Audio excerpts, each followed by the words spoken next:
তা ইসলাম বিদ্বেষীরা আমার আপনার নবীর ব্যাপারে কয়েকটা অপবাদ দিয়ে থাকে, সবগুলো বলা সম্ভব নয়, একটা দুইটা আমরা জানবো, সাথে সাথে ওদের মিথ্যারোপের জবাবটাও আমরা জানবো ইনশাআল্লাহ। এক নাম্বার কি বলে? বলে নবীজির বয়স 25 বছর, 40 বছরের খাদিজাকে টাকা পয়সার লোভে বিয়ে করছে। নাউজুবিল্লাহ। অথচ ইতিহাস বলে ভিন্ন কথা। আমার আপনার নবী খাদিজাকে বিবাহের প্রস্তাব পর্যন্ত দেন নাই, বরং খাদিজা আমার আপনার নবীর চরিত্রে মুগ্ধ হয়ে নিজেই বিবাহের জন্য প্রস্তাব দেওয়া হয়েছে। লম্বা ইতিহাস সংক্ষেপে সারে বলি, খাদিজাতুল কুবরা নবীজির সাথে বিবাহের আগে 2 জায়গায় বিবাহ বন্ধনে আবদ্ধ হয়েছিলেন। 2 জন স্বামী ইন্তেকাল করেছে। এরপরে উনি দৃঢ় প্রতিজ্ঞাবদ্ধ হয়েছেন যে তিনি আর কোনো জায়গায় বিবাহ বন্ধনে আবদ্ধ হবেন না। খাদিজাতুল কুবরা স্বামীদের কাছ থেকে পাওয়া কিছু সম্পদ আর বাবার কিছু সম্পদ, এগুলো দিয়ে ব্যবসা শুরু করলেন। অনেকে এটার দলিল দিয়ে কয় খাদিজাও তো ব্যবসা করছে, এবার নিজের বোনকে ওয়াইফকে পাঠায় দেয়, যাও তুমিও নিউ মার্কেটে ঢাকা শহর গিয়ে দোকানদারি করো। হুজুর যদি বলে কি ব্যাপার, আপনার বউটারে কেন মার্কেটে পাঠায় দিলেন দোকানদারি করতে? বলে হুজুর খাদিজাও তো ব্যবসা করছে। কয় কি কয় না? আরে বেটা বোকা, খাদিজা ঘরে অবস্থান করে বিশ্বস্ত মানুষের মাধ্যমে তার ব্যবসা পরিচালিত করেছে। সে দোকানে দোকানে যায় নাই, সে বাহিরে যায় নাই, লোক রেখে ব্যবসা পরিচালনা করেছে। খাদিজাতুল কুবরা ব্যবসা শুরু করলেন। একটা সময় তিনি আরবের প্রসিদ্ধ একজন ব্যবসায়ী হিসাবে পরিচিতি লাভ করলেন। অনেক রাজা বাদশাহ, দামি বড় বড় ব্যবসায়ী বিবাহের প্রস্তাব দিয়েছে খাদিজাকে। খাদিজা বিবাহ না করবে এই ব্যাপারে দৃঢ় প্রতিজ্ঞাবদ্ধ, প্রস্তাব ফিরিয়ে দিছে। খাদিজা 37 বছর বয়স, ইতিমধ্যে প্রসিদ্ধ ব্যবসায়ী। খাদিজার চরিত্র কেমন ছিল? বলে ওই জাহেলিয়াতের সময় খাদিজার উপাধি ছিল তহেরা, পুত পবিত্রা। খাদিজা 37 বছর বয়সে তার ব্যবসার সবচাইতে বড় প্রতিনিধি পাঠানোর সিদ্ধান্ত নিল সিরিয়ায়। খাদিজার ব্যবসা ছিল এক্সপোর্ট ইম্পোর্টের ব্যবসা। মক্কা থেকে যেই পণ্যগুলো সিরিয়ায় চাহিদা, মক্কার পণ্য, ওইগুলা সিরিয়ায় পাঠাইতো। আবার সিরিয়া থেকে মক্কায় যেই পণ্যগুলোর চাহিদা, ওই পণ্যগুলো কিনে এনে মক্কার বাজারে বিক্রয় করা হতো। খাদিজা একজন বিশ্বস্ত মানুষ খুঁজতেছে যার হাতে এই কাফেলার জিম্মাদারি তুলে দেওয়া যায়। ইতিমধ্যে আবু তালেব খবর পাইল খাদিজা এমন একজন বিশ্বস্ত মানুষ খুঁজে। আবু তালেব আমার আপনার নবীকে বলে, ও মুহাম্মদ, খাদিজা একজন বিশ্বস্ত মানুষ তালাশ করতেছে, তুমি গিয়া বলো তুমি কাফেলার দায়িত্ব নিতে চাও। তাইলে খাদিজা এক বাক্যে রাজি হয়ে যাবে।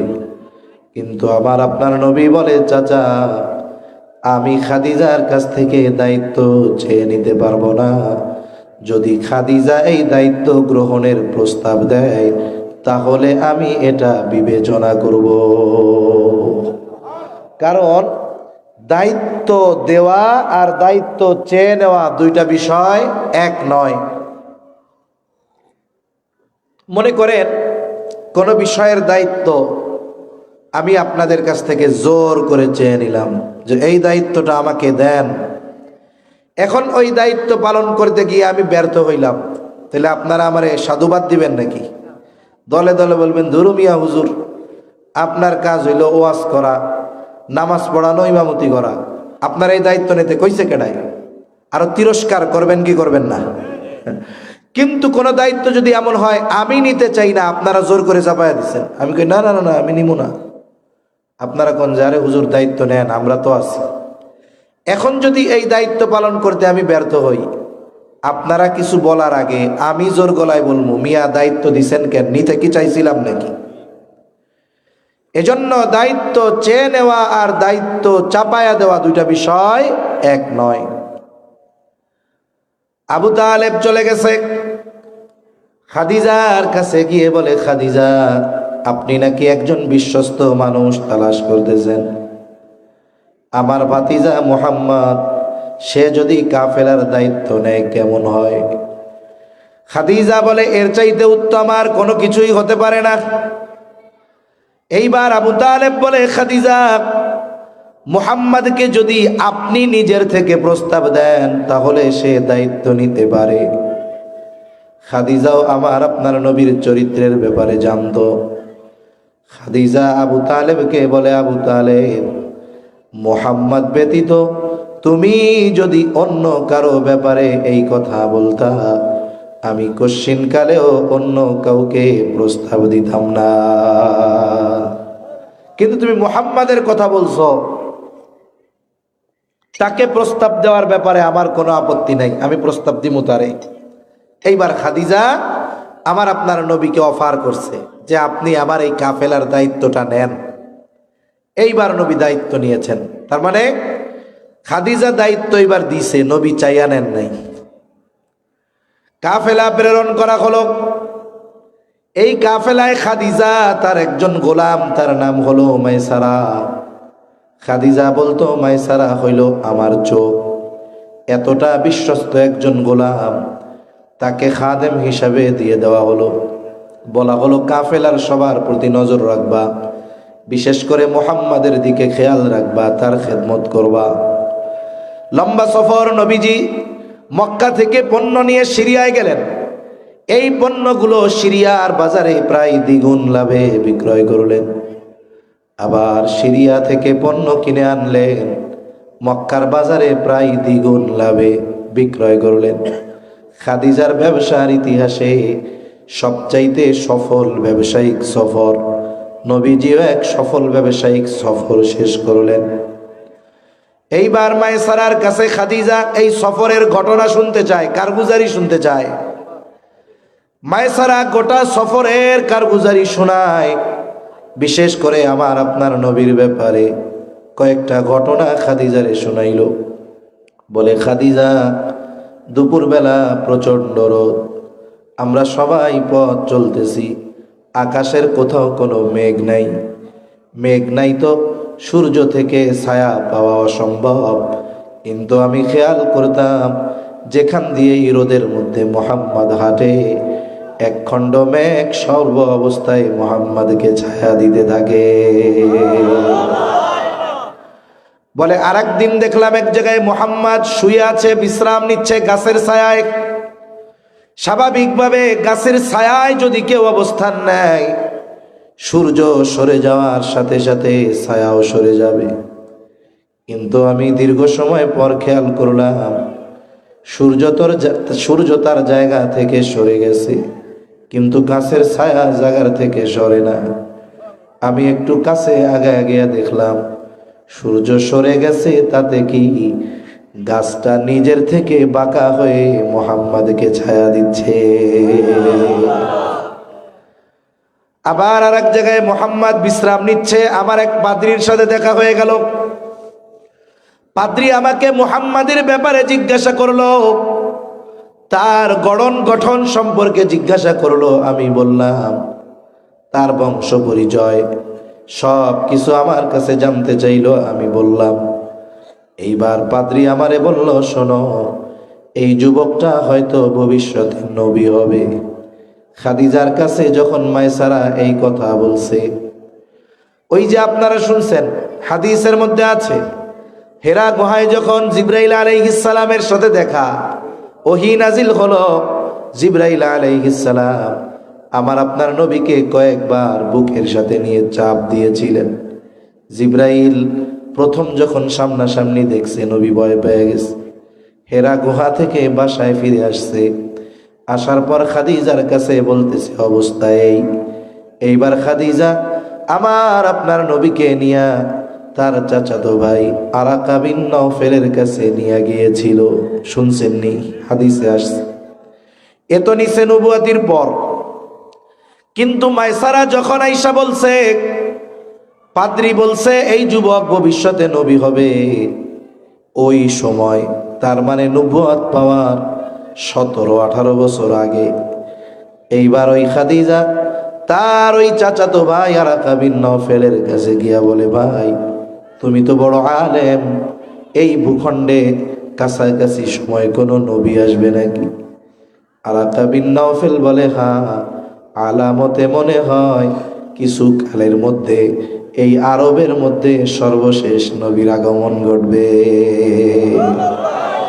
খাদিজা যখন এই কথা শুনছে আরাকা বিন নওফেলের মুখে, ওই সময় থেকেই খাদিজা আমার আপনার নবীর প্রতি আকৃষ্ট হয়ে গেছে। দুই তিনটা বিষয় স্পেসিফিক ভাবে বলা দরকার। এক নাম্বার বিষয় দেখেন, আমরা ওই সময়টাকে জাহেলিয়াতের সময় বলি।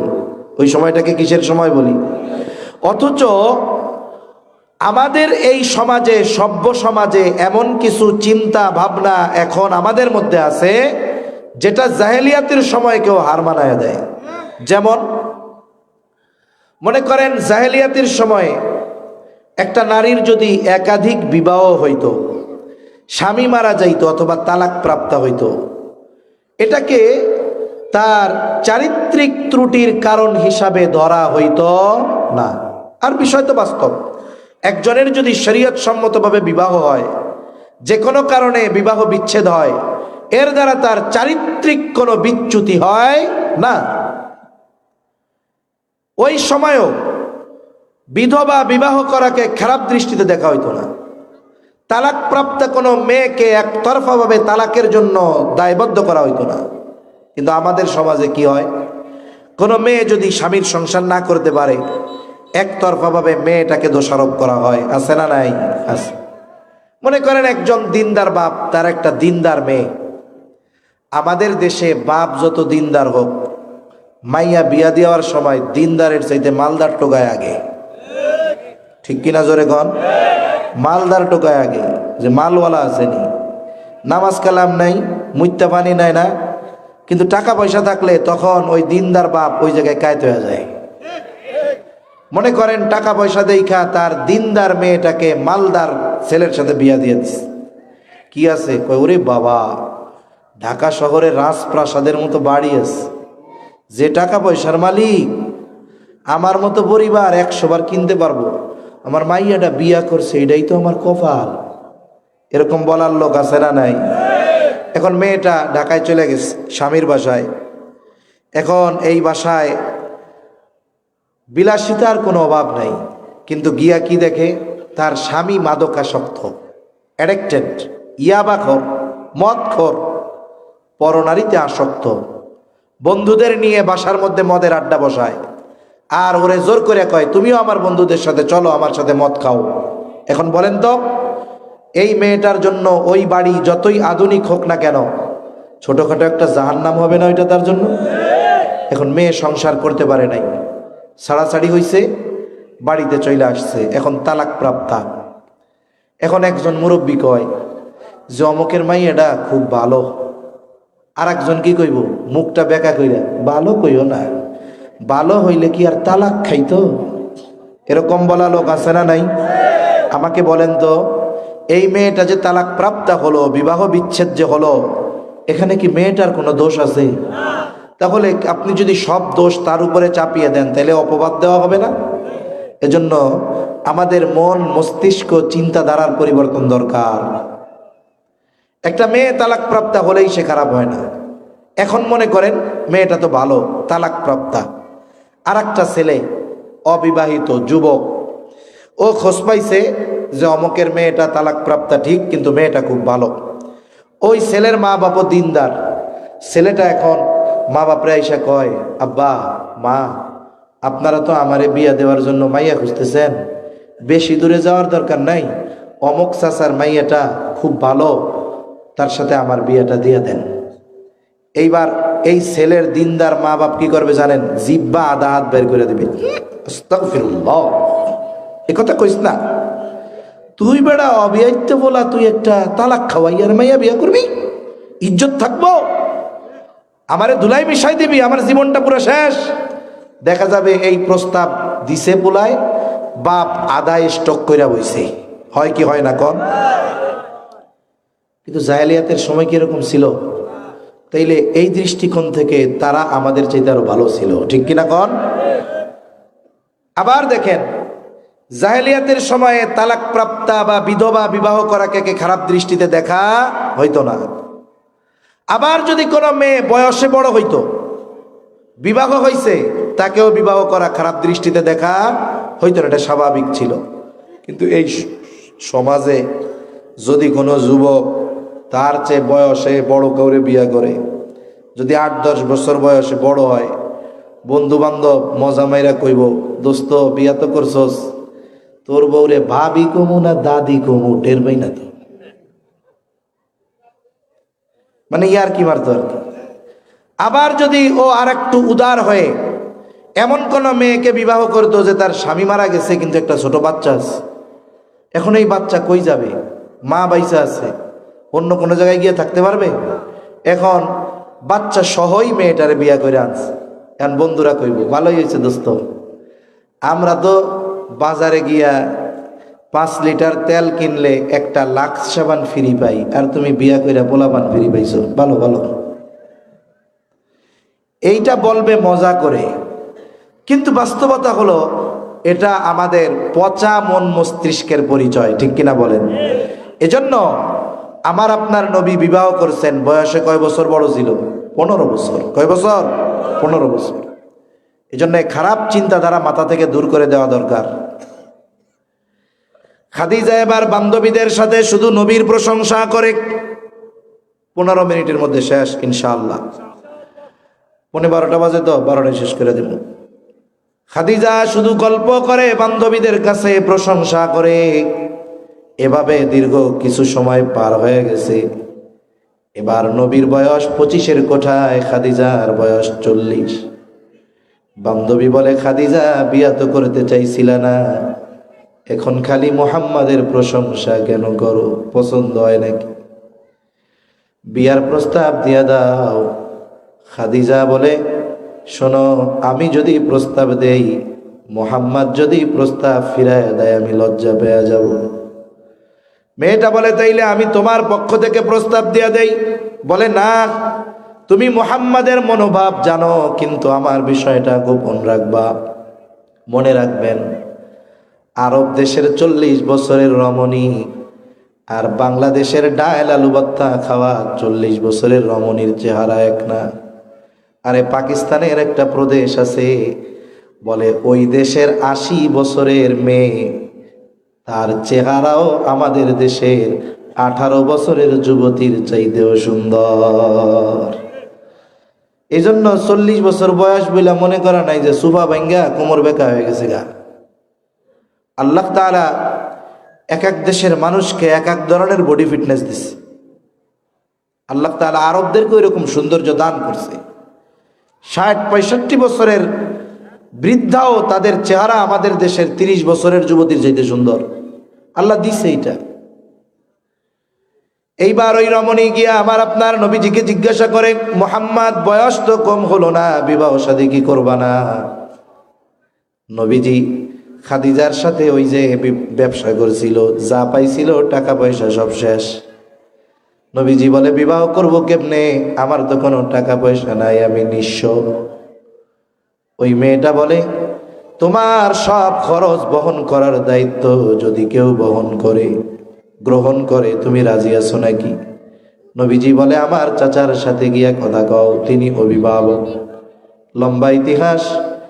একটা সময় আবু তালেবের খুতবায় খাদিজার আমার আপনার নবীর সাথে বিবাহ হয়ে গেল।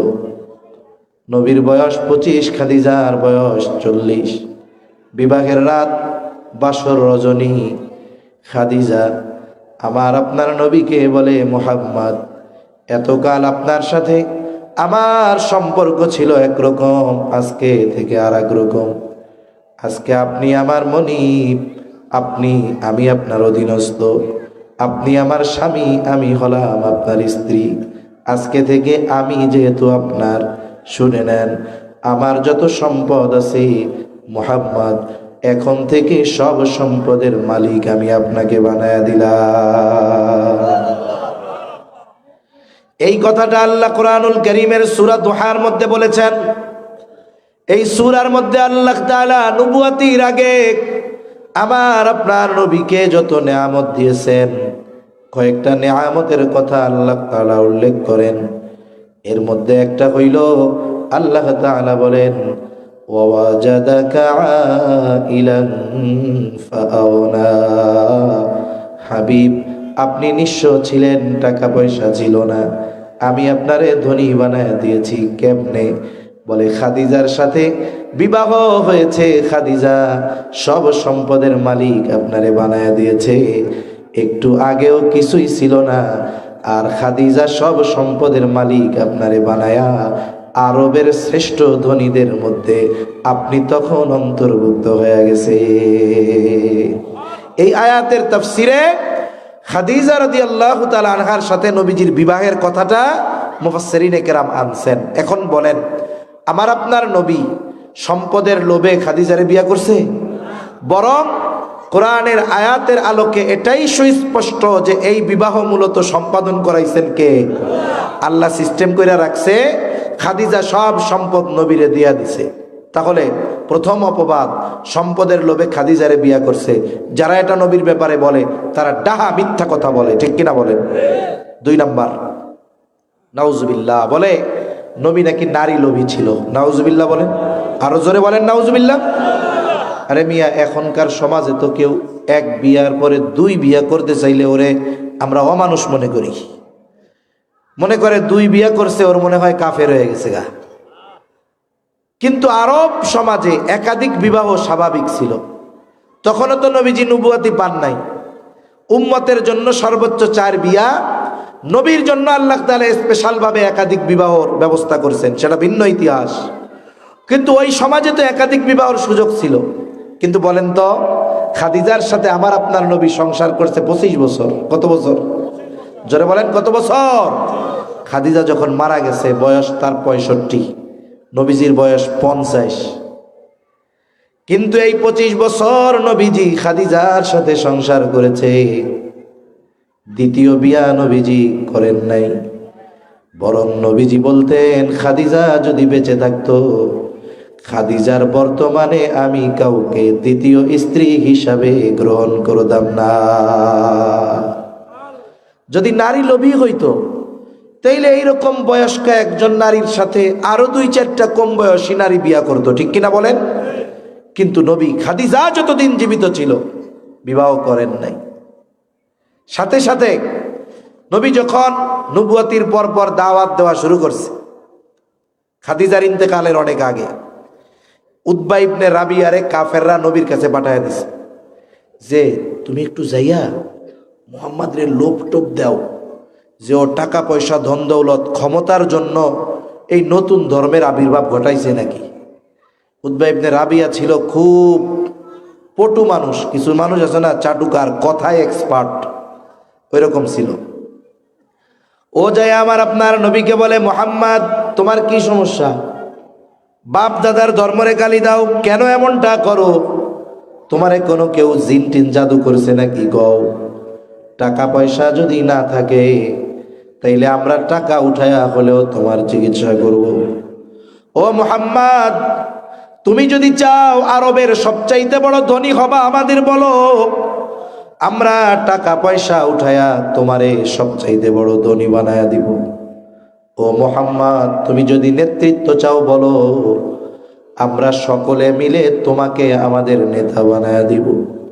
ও মুহাম্মদ, তুমি যদি কোনো নারীর জন্য এমনটা করে থাকো, শোনো, আমাদের প্রত্যেকের ঘরের দরজা তোমার জন্য খোলা। যার কন্যাকে মন চায় তুমি গ্রহণ করো, কোনো আপত্তি নাই। এইরকম প্রস্তাব কাফেররা আমার আপনার নবীকে দিয়েছে। কিন্তু নবী তাদের এই প্রস্তাবের পরে একেবারে দীর্ঘ প্রায় 1.5 পৃষ্ঠা কোরআনের তিলাওয়াত তারে শোনায়া দিয়েছে। নবী যদি নারী লোভী হইতো, সম্পদের লোভী হইতো, ক্ষমতার লোভী হইতো, আরবের মানুষেরা তার পার কাছে এইগুলা আইনা রাখছিল। নবী লাথি মাইরা সব দূরে সরাইয়া দিয়েছেন। শুধুমাত্র আল্লাহ তাআলার আইন বাস্তবায়নের জন্যই চেষ্টা চালায়া গেছে। এখন বলেন তো, যারা বলে নবীজি নারী লোভী তারা মিথ্যা বলে কি বলে না? আরে নবীজি বিবাহের খাদিজার ইন্তেকালের পরে যতজন বিয়া করছেন এর মধ্যে একজন শুধু কুমারী, বাকি সব বিধবা, একাধিক বিবাহ হয়েছে, কারো বয়স নবীর চাইতে বেশি হয়েছে। আয়েশা সিদ্দিকা রাদিয়াল্লাহু তাআলা আনহারে বিবাহ করছে কেমনে? বলেন নবীজি পরপর 3 দিন বিবাহ স্বপ্ন দেখছে। কয়দিন? নবীর স্বপ্ন আমাদের স্বপ্নের মতো না, নবীর স্বপ্ন কোনো পীর সাহেবের স্বপ্নের মতো না। নবীদের স্বপ্ন কি? ওহি ওহি ওহি, মানে আল্লাহর নির্দেশ। এই যে ইব্রাহিম আলাইহিস সালাম ইসমাইল আলাইহিস সালামরে জবাই করতে নিয়ে গেছে না, কি কইছে? বলছে আমার সন্তান, হে আমার বৎস, ইন্নী রাআইতু ফিল মানামি আন্নী আযবাহুকা ফানজুর মাযা তারা। হে আমার সন্তান, আমি তো স্বপ্নে দেখছি তোমারে জবাই করতেছি, তুমি তার কি কও? সন্তানও জানে যে আমার বাপ স্বপ্নে দেখলে সাধারণ স্বপ্ন না, এ স্বপ্ন কার পক্ষ থেকে? এবার পুলাও কয়, قال يا أبت افعل ما تؤمر ستجدني إن شاء الله من الصابرين। সন্তান কি বলে? ইয়া আবা তিফআল মা তুমার, আপনি ওইটাই করেন যেটা আপনি আদেশ প্রাপ্ত হয়েছেন।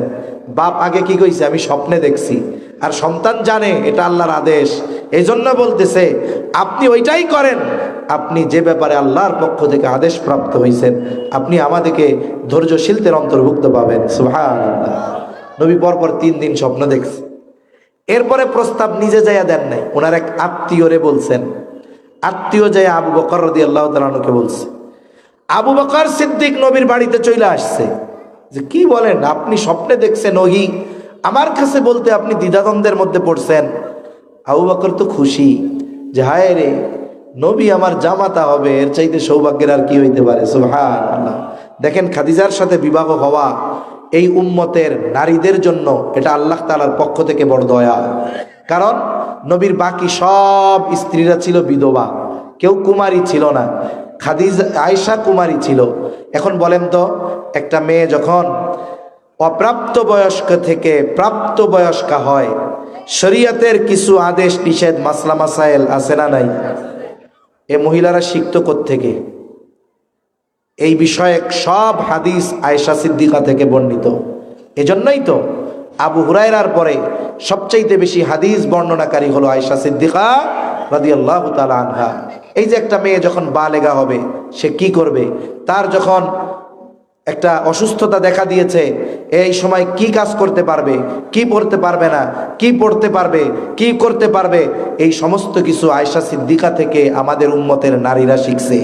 যদি আয়েশার সাথে নবীজির সাথে বিবাহ না হতো, এই উম্মতের নারীদের জন্য কষ্টকর হয়ে যেত। এটা আল্লাহ তাআলার পক্ষ থেকে রহমত। এজন্য যারা বলে যে নবীজি সাল্লাল্লাহু আলাইহি ওয়াসাল্লাম একেবারে ছোট আয়েশারে বিয়ে করছে, হ্যাঁ, তোমাদের বাবা রবীন্দ্রনাথ ঠাকুর, বাঙ্কিমচন্দ্র, ঈশ্বরচন্দ্র বিদ্যাসাগর 6-7 বছরের একটা বিয়ে করছে, এটা তোমার ঘর গায়ে লাগে না। মূল বিষয় হলো এখানে ইসলামের কল্যাণের জন্য আল্লাহ তাআলা আয়েশা সিদ্দিকা রাদিয়াল্লাহু তাআলা আনহার সাথে নবীজির এই বিবাহের ব্যবস্থা করেছেন। এ কথা বলতে গেলে লম্বা সময় লেগে যাবে। তাহলে দেখেন, যারা নবীজির চারিত্রিক ব্যাপারে অপবাদ দেওয়ার অপচেষ্টা করে, যা বলে সব মিথ্যা কথা, যা বলে সব কি কথা, জোরে বলেন।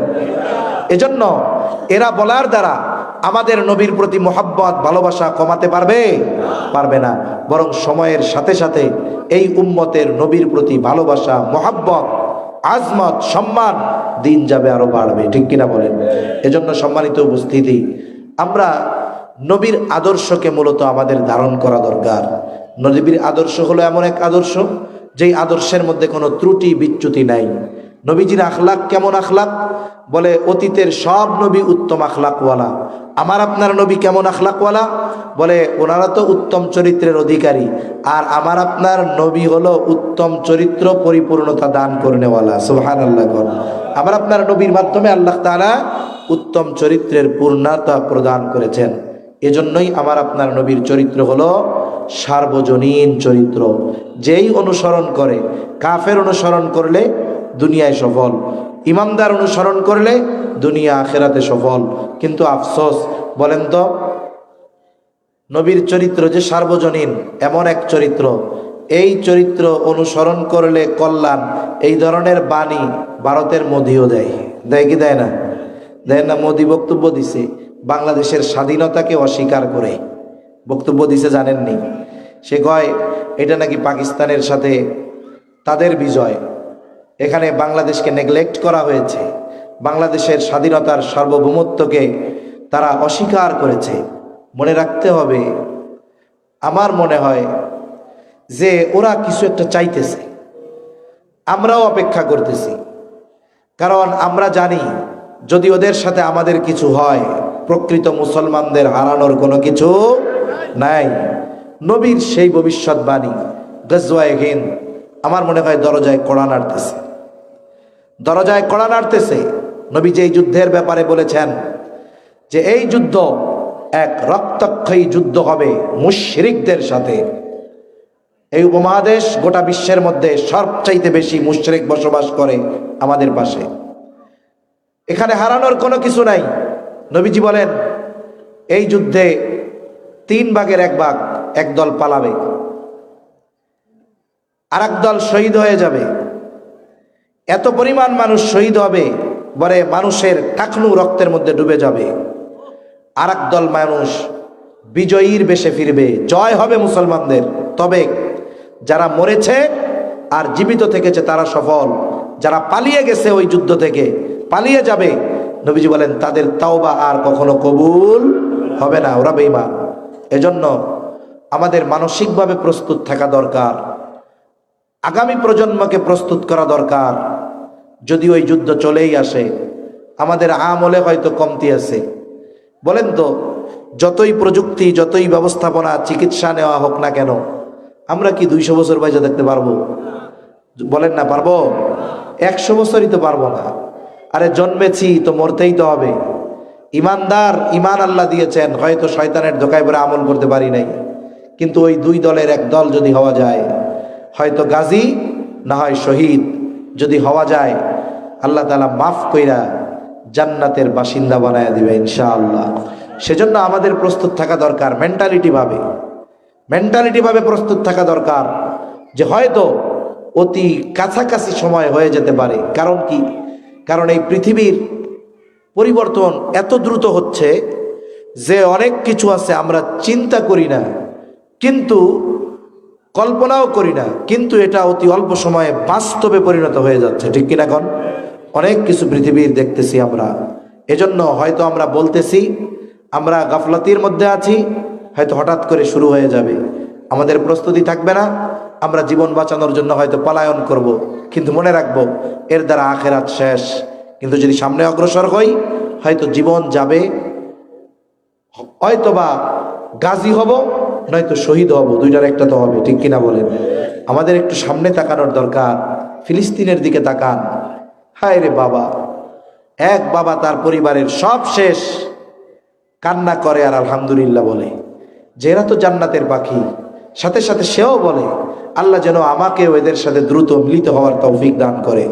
মনে রাখবেন, মানুষ যখন জীবন না দিতে অভ্যস্ত হয়ে যায় তখন ভয় পায়, কিন্তু যখন আল্লাহর পথে জীবন দিতে দেখে, দিতে অভ্যস্ত হয়ে যায়, তখন ওই শাহাদাতের মৃত্যু তারা কামনা করে, ঠিক কিনা? কর এজন্য হয়তো ওই জালেমদের সাথে লড়াই হয়ে যেতে পারে, কারণ গোটা মুশরিকেরা বাংলাদেশের বিরুদ্ধে এক। আর মনে রাখবেন, এখানে ইস্যু তারা বলতেছে সংখ্যালঘু নির্যাতন। আসলে এদেশে অমুসলিমেরা যেই শান্তিতে আছে অন্যান্য দেশে নাই। আর এদেশে হিন্দুরা যে আরামে আছে, ভারতে হিন্দুরা যে আরামে নাই। ওদেশে মুসলমানদের পরিস্থিতি কি আমাদের বলা লাগবে না, আমরা জানি। অথচ এই দেশে অমুসলিমেরা কত শান্তির সাথে আছে, তারাও বলে আমরা ভালো আছি। কিন্তু আজকে দেখলাম পার্লামেন্টে সরকারি দল, বিরোধী দল, ওই কংগ্রেস, প্রিয়াঙ্কা গান্ধী, সোনিয়া গান্ধীর মেয়ে আর ইন্দিরা গান্ধীর নাতিন, সে বলতেছে যে বর্তমান সরকারকে আমরা বাংলাদেশের বিরুদ্ধে কঠোর ভূমিকা নিতে দেখলাম না, সংখ্যালঘু নির্যাতন হচ্ছে, এ ব্যাপারে কঠোর ব্যবস্থাপনা গ্রহণ করা দরকার। তার মানে ওই দেশের সরকারি বিরোধী সব একজোট হয়েছে। মনে রাখবেন, এই লড়াই মূলত সংখ্যালঘু কেন্দ্রিক নয়, এই লড়াই ঈমান আর মুশরিকদের সাথে লড়াই হবে। ঠিক কিনা বলেন? মনে রাখতে হবে, এর দ্বারাই গজওয়ায়ে হিন্দ ত্বরান্বিত হচ্ছে। এজন্য আমাদের প্রস্তুত থাকা দরকার। তা যে কথার থেকে বললাম, ওই মোদিও কয় যে এই পৃথিবীতে শান্তি আনয়নের জন্য মুহাম্মাদুর রাসূলুল্লাহর আদর্শ অনুসরণ দরকার বলে, কিন্তু সে কি মানে? ওই ট্রাম্পও বলে, বাইডেনও বলে, কিন্তু মানে না। সবাই কিন্তু নবীর আদর্শকে ধারণ করতে পারে না। বলে কারা ধারণ করে? লিমান কানা ইয়ারজুল্লাহা ওয়াল ইয়াউমাল আখিরা ওয়া যাকারাল্লাহা কাসীরা। আল্লাহ তাআলা বলেন, তোমাদের জন্য রয়েছে রাসূলের জীবন আদর্শের মধ্যে উত্তম আদর্শ। বলে কাদের জন্য? বলে লিমান কানা ইয়ারজুল্লাহা ওয়াল ইয়াউমাল আখির, যারা আল্লাহর ব্যাপারে আখিরাতের ব্যাপারে আশাবাদী। ওয়া যাকারাল্লাহা কাসীরা, আর যারা আল্লাহ তাআলাকে বেশি বেশি স্মরণ করে। বলে এই গুণগুলো যাদের মধ্যে আছে, মূলত তাদের জন্যই রাসূলের জীবন আদর্শের মধ্যে উত্তম আদর্শ। কারণ এই মানুষগুলোই মূলত রাসূলের জীবন আদর্শকে নিজেদের জীবনে ধারণ করে। তা আল্লাহ তাআলা আমাদের সকলকে রাসূলের চরিত্রের অনুসরণ করার তৌফিক দান করেন। সকলে বলি আমিন। একটা কাজ আমরা সর্বশেষ করব। রাসূলকে আমাদের জানতে হবে। নবীকে কি করতে হবে? জানার জন্য কি? বলে এক ওয়াজ মাহফিলে জানা যায় না। আমি তো নবীর ব্যাপারে আপনাদের খালি একটু উদ্বুদ্ধ করলাম, কিন্তু বাস্তব কাজ আপনাদের করতে হবে। প্রত্যেক ঘরে ঘরে এক একটা সিরাতের কিতাব রাখবেন, একটা বই কিনবেন এক খণ্ডের, নবী রহমত। বইয়ের নাম কি? নবী রহমত, অথবা সিরাতে খাতামুল আম্বিয়া ছোট্ট একটা, অথবা সিরাতে মুস্তাফা ইদ্রিস কান্দলবী রহমাতুল্লাহি আলাইহির লেখা একটা বই কিনেন না, কিনে একটু পড়েন না? নবী কেমন ছিল একটু জানেন না? বারবার যখন পড়বেন, নবীর চরিত্রের ব্যাপারে যখন আপনি জানবেন, তখন দেখবেন আপনার অন্তরে নবীর প্রতি কেমন ভালোবাসা পয়দা হয়। এই দেখেন, একজন ভারতের একজন হিন্দু অ্যাডভোকেট একটা বই লিখছে, আমাদের বাংলাদেশের প্রথিযশা একজন আলেম আবু তাহের মেজবা সাহেব ওইটার অনুবাদ করছে, বাজারে পাওয়া যায়, ছোট্ট একটা বই। বইয়ের অনুবাদের নাম হলো তোমাকে ভালোবাসি হে নবী। বইয়ের নাম কি? তোমাকে ভালোবাসি হে নবী। আবু তাহের মেজবা সাহেব অনুবাদ করছে। আপনি যদি ওই বইটা একটু শুধু শাব্দিক দৃষ্টিকোণ থেকে নয়, আন্তরিক দৃষ্টিকোণ থেকে পড়েন, একজন হিন্দুর লেখা অনুবাদ হয়েছে। ওই বইটার মধ্যে নবী প্রেমের কেমন আবেদন, কেমন ভালোবাসা, কেমন মোহাব্বত, পড়বেন তো চোখ দিয়ে পানি চলে আসবে। একজন হিন্দু লেখছে। এজন্য আমাদের ঘরে অনেকের সিরাতের কিতাব নাই, থাকলেও পড়ি না, উইতে খেয়ে ফেলছে। যেই নবীর সুপারিশ ছাড়া আল্লাহ বিচার কার্য শুরু করবে না, সেই নবীকে যদি আমরা না জানি, না চিনি, সেই নবীর উম্মত আমরা, এর চাইতে দুর্ভাগ্যের আর কিছু হতে পারে? এজন্য চাঁদপুর গিয়ে একটা সিরাতের কিতাব কিনবেন, এটা পড়বেন, বাসায় পড়াবেন, বন্ধু বান্ধবরা পাঠচক্র করবেন, সপ্তাহে একদিন পড়েন একটা অধ্যায়। যদি কোনো করণীয় থাকে আপনারা বলবেন যে এই কাজগুলো আমরা করব। এক সপ্তাহ পরে বলেন যে নবীর এই কাজগুলো আমরা গত সপ্তাহে পড়েছিলাম, কে কতটুক করছো? এভাবে নিজেদেরকে আস্তে আস্তে তৈরি করার দরকার আছে না নাই? মনে রাখবেন, নবীর মোহাব্বত, নবীর প্রেম, নবীর অনুসরণ, এটা বিহীন আখিরাতে নাজাত পাওয়া সম্ভব নয়। আল্লাহ সুবহানাহু ওয়া তাআলা আমাদের সকলকে প্রকৃত নবী প্রেমিক হিসাবে কবুল করেন। সকলে বলি আমিন। ওয়া আখিরু দাওয়ানা আনিল হামদুলিল্লাহি রাব্বিল আলামিন। আসসালামু আলাইকুম ওয়া রাহমাতুল্লাহি ওয়া বারাকাতুহু।